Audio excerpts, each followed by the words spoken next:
I'm just gonna be honest with y'all. This movie left me kind of pissed because it made me realize Ben Affleck's Batman don't need to exist when his Gotham has one a hunky buff ass Gort like J.K. Simmons. Why are you still going to the gym? Pinche J. Jonah Jameson making me insecure. But thank you guys so much for clicking on this video. My name is Chris. I just got done watching The Tomorrow War, and with The Tomorrow War, it stars Chris Pratt, J.K. Simmons, a nice ensemble of characters, setting it in a world where we're destined to fight a group of aliens. However, this war takes place 30 years in the future, and humanity is losing bad, so bad they create a time machine to recruit people from the past to fight in this Tomorrow War. That's all pretty much it without giving spoilers to you guys. This is a spoiler-free review. Now, this actually was one of the movies on my most anticipated list for 2021 here. Number 6 on my list was probably one you haven't even heard of and are like, what is this? Why did you add it? And that is The Tomorrow War. See, I did say that.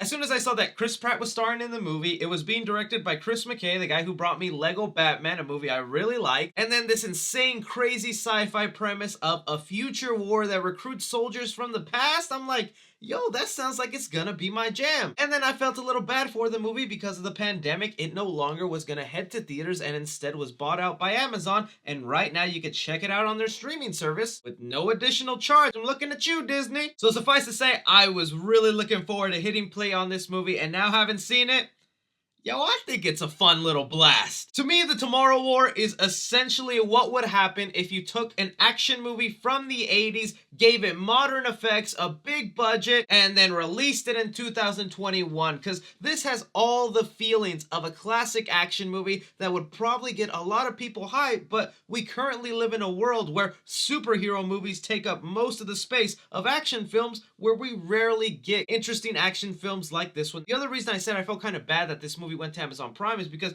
Chris Pratt had been hyping this movie up, seeming like it was a real passion project for him. They're trying to make this thing an entire franchise. And when watching the movie, you could definitely see some of the attention to detail in here, that if this was real, that right now somebody went on TV and said, hey, 30 years from now, we're fighting aliens, we need to recruit you guys, how that world would start to change, knowing that eventually we're going to be overrun by aliens, that we're fighting a losing war, the recruitment process, what it means if you go out to war, how long you have to go. Like, I found all of that extremely fascinating and cool. And that just might be because I'm a sucker for time travel in movies. But you put yourself in the shoes of these characters and you go, damn, if I got recruited in this world, what would I do? Would I go and fight? Would I run away? Of course, you pair that up with someone like Chris Pratt, who's very charming, likable, and he brings all of that into his character, who's a down on his luck father who feels like his life is going nowhere. Just a teacher at school, and of course, kids don't pay attention to him or care about anything he's saying. So when he gets recruited into this war, he feels like he's got a purpose again, like he's fighting for something. Speaking on some of his co-stars here, now I was kind of surprised by the roundup group of characters because it's not what you would expect to be part of a military operation where you would have to fight aliens in the future. It honestly felt like a bunch of nobodies who were recruited in here, and it's like, no wonder we're losing. But the movie, again, does a great job explaining why they go ahead and pick certain people for this war. I think Sam Richardson's character, Gator, might come off annoying to some people, but I found him to be pretty funny. The action as well, super entertaining, and a lot of that goes to the very unique design of these aliens in the movie, because they've been really hidden from all the marketing material. If you go and watch trailers, they don't show you what these aliens look like. So I'm always kind of scared to see what they do, because Hollywood CGI aliens, it's a mixed bag. You either get something really cool or something really lame, and this falls under the line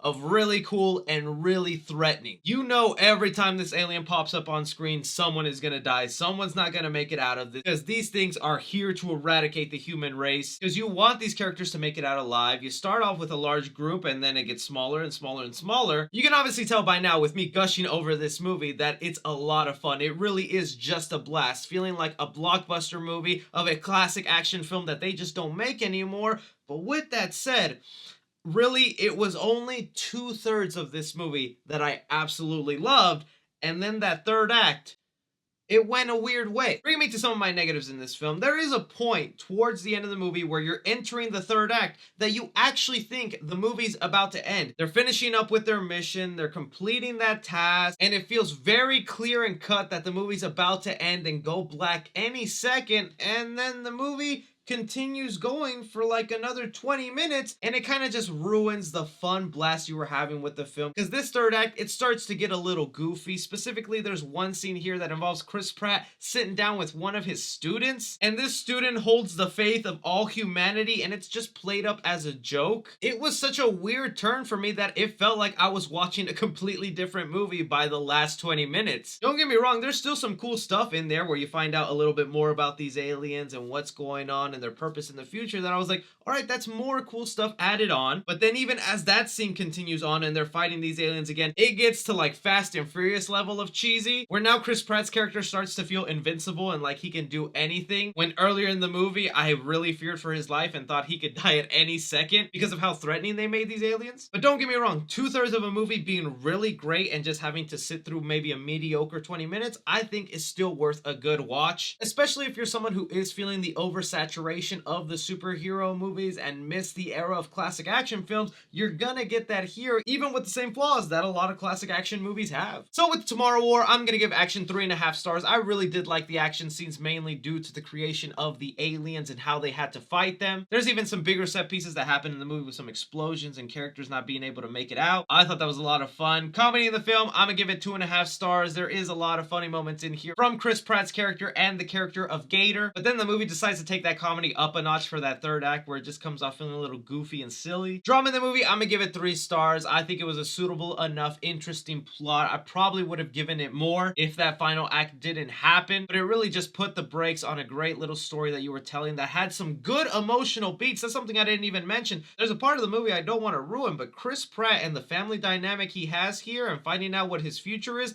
so emotional that's why I think the movie would have been so much more impactful if they ended it about 15 minutes early. Part in the movie, I'm gonna give it 1 star too. These aliens are pretty frightening for maybe younger audiences. Like I said, you do feel the threat when they're on screen, and some characters do end up dying. So maybe if you have a kid who's a little scared to that, they shouldn't watch it. And suspense the film, I'm gonna give it 3.5 stars. Whenever you have a movie that starts off with a large group of characters and they're going after some crazy creatures and start going down one by one, you grow relationships with these guys. You want them to make it out. Add in the time travel dynamic and that a certain character has to get back by a certain time. The suspense will be high on this one. Casual fans, I'm gonna give it an A-. Cinephiles, I'm gonna give it a B+. And critically, I'm going to give it a C+. For the Tomorrow War, I definitely think this is one worth checking out.